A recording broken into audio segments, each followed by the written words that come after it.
Welcome everybody.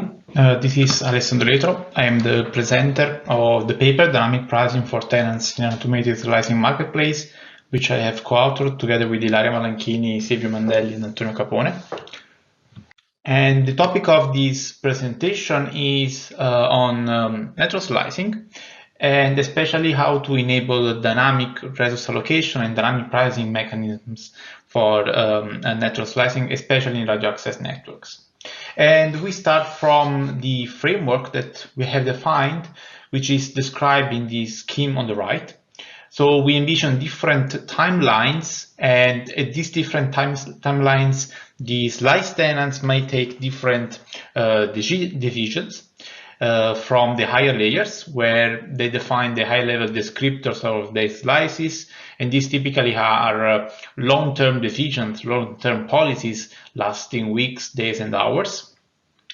And these are then reflected in overall techno-economic KPIs that they intend to maximize, and these are converted to some more physical layer information, which are then handled by the network slicing negotiation. So this middle block is taking as input all these parameters, descriptors of the slices, in order to define new policies updated every minutes and seconds, which allocates the network resources on different cells for different network slices. These resources are then enforced in each cell as slicing constraints by the slicing max schedulers. Will take operations very simple in the order of milliseconds in order to respect the operations of the MAC layer procedures. And in particular, we envision these different timelines in order to handle the different behavior of users, so mobility, handover, the change of position and channel conditions, and also the oscillation in traffic, which is a more macroscopic effect which can vary over minutes. And the particular challenge that we want to solve in this mechanism is the contention of the resources, given that slice tenants will have diverse business interests, and this will conflict with the others, especially considering that the problem that we're going to solve is on allocating resources that are limited.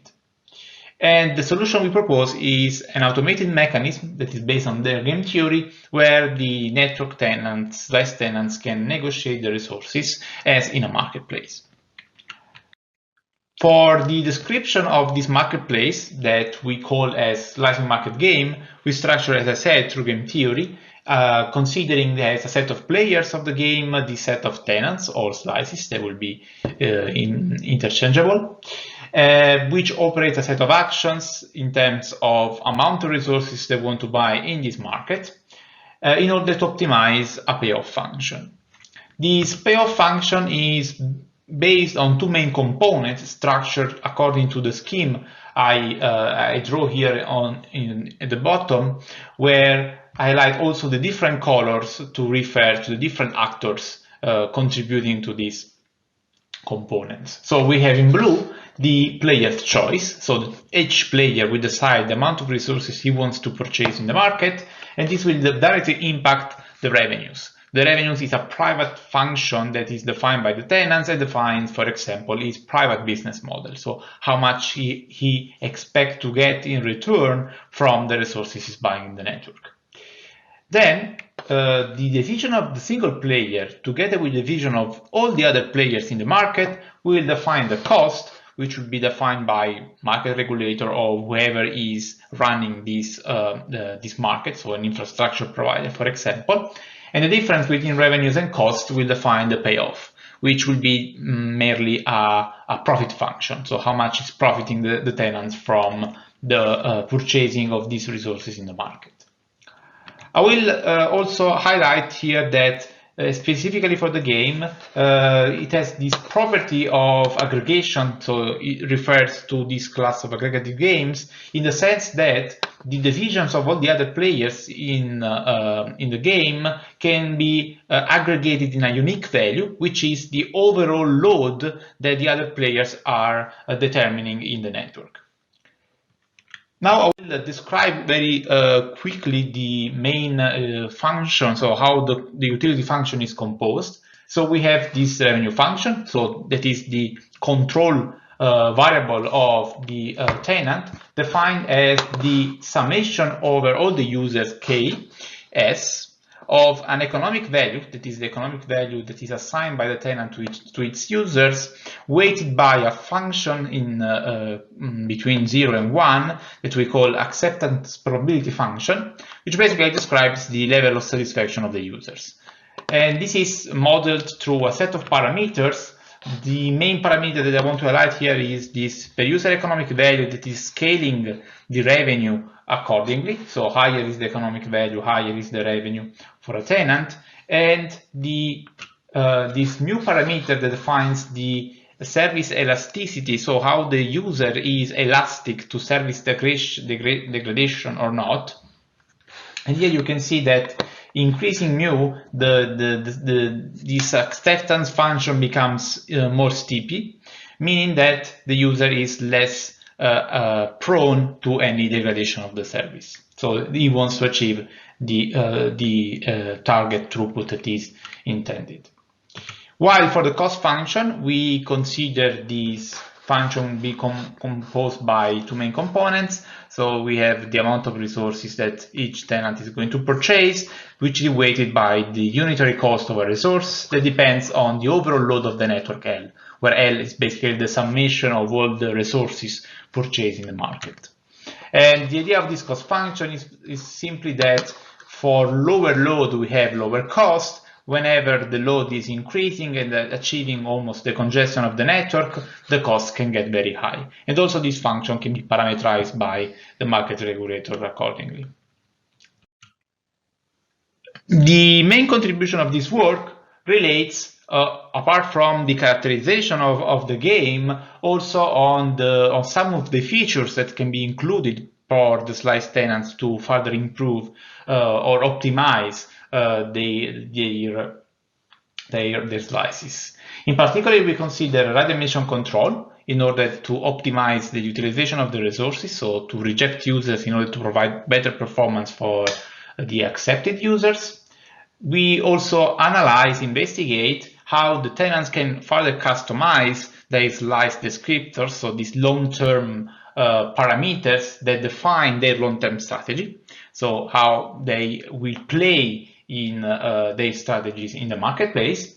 And we also test our approach on some dynamic settings considering realistic traffic pattern fluctuation. So the idea would be overall to have this daily pattern or two daily patterns where we can analyze how the price and the KPIs of the tenants vary according to their traffic, and how they can differentiate their strategies by configuring properly those long-term parameters. For example, this type A, type B, type C, resulting in different KPIs and different prices.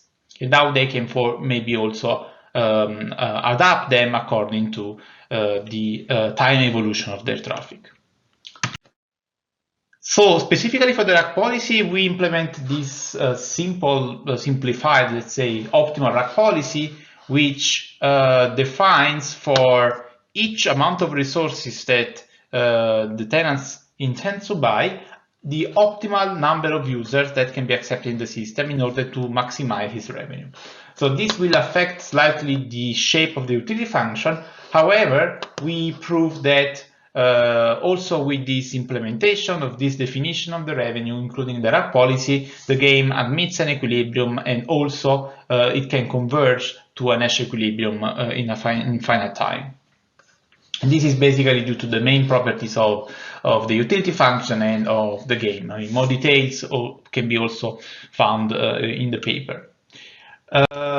And the second analysis that we consider in this paper is this long-term adaptation of the parameters. So we define the positive shock for a player as any variation, any increase in a parameter in its utility function, which implements or increases its own payoff and does not affect the payoff of the other. So clearly, if we modify one parameter in the utility function of a player, this should not affect in any in any case the utility function of the others. However, this of course will have an implication in the game, in the way that different players will play the game, and also to the strategy of equilibrium. And these are two main results of our paper, where we show as a main result that a positive shock is determined by a set of parameters like the chi parameter, this per user economic value, and the admission control policy, so accepting or rejecting a new user in the system, so determine a positive shock, and the positive shock results in higher allocation of resources for the slice, so slice 1 in this case, and lower resource allocation for the aggregate of the other slices, so in this specific case for each single slice. However, this is not true for other parameters, so these other parameters mu and rho, representing the sensitivity to service degradation and the achieved or intended quality of service target, they do not exhibit these properties, so they do not have positive shock. And this is important because by this positive shock, we can understand or we can anticipate how the equilibrium will change whenever a tenant is going to modify some of these parameters. So we test these specific scenarios on our simulator, which is a 3GPP system level simulator implementing a urban macro area system.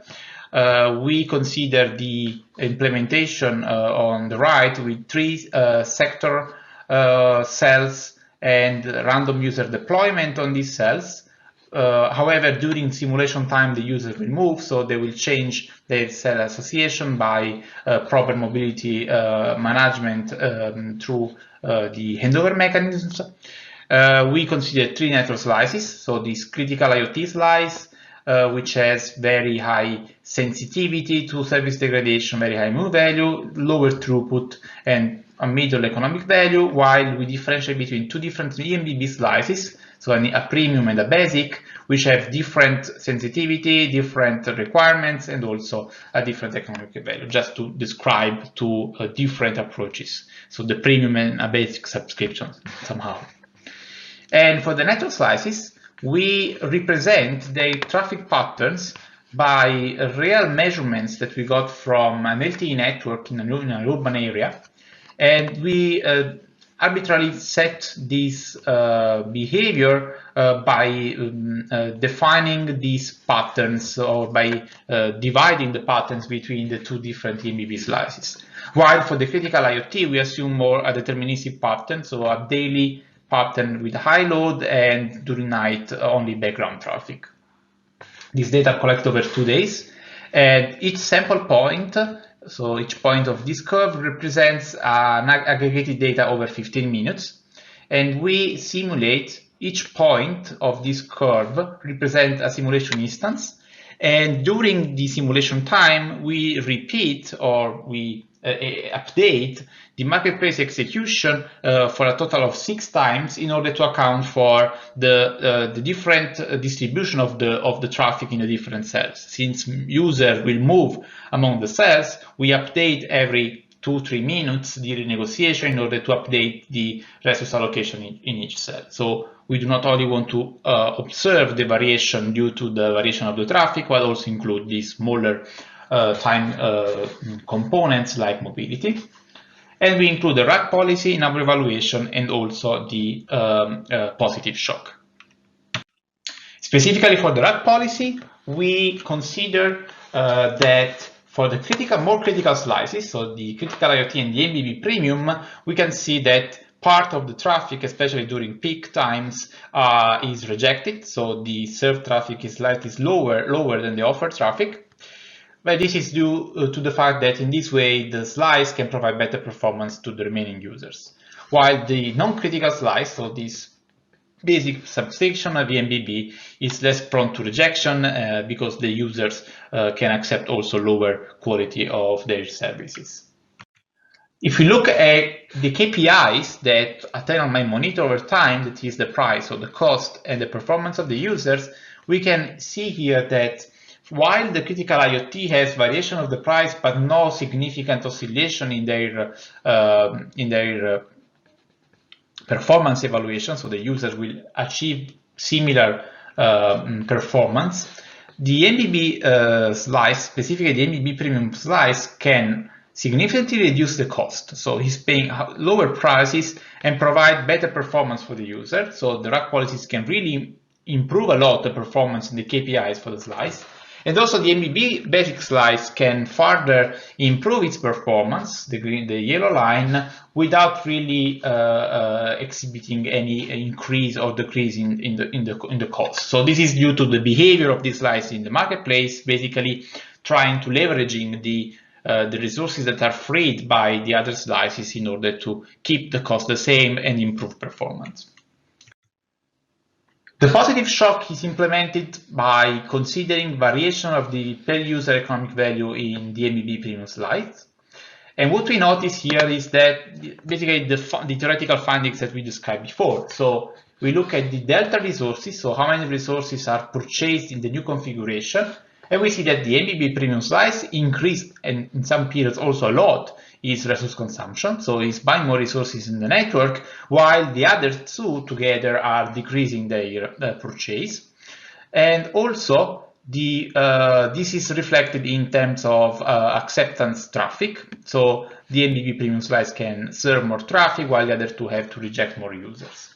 As an overall outcome, and this is the one effect of this positive shock in terms of Nash equilibrium, we can see that if we sum these delta resources for the first graph, we can notice that the overall resource utilization is increased. So the positive shock also increase the aggregate resources at equilibrium, which can result in higher profits for the market and infrastructure provider.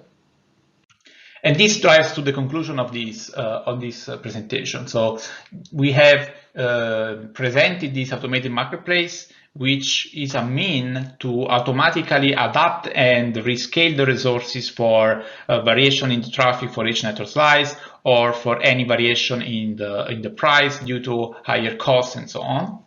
We also proved some more theoretical findings while including the rack policies, and we have defined this positive shock as a mean to alter the behavior of the tenants in the marketplace, which can be considered also for long-term learning when tenants are monitoring the KPIs and they would like to improve performance or to lower down the price. And we have shown through our extensive simulation results how this marketplace can be executed, and we have seen that also our theoretical findings were confirmed. So I will be online for any more questions, but also feel free to reach me to my personal email by just clicking name.surname@nokiabellabs.com. Thank you very much.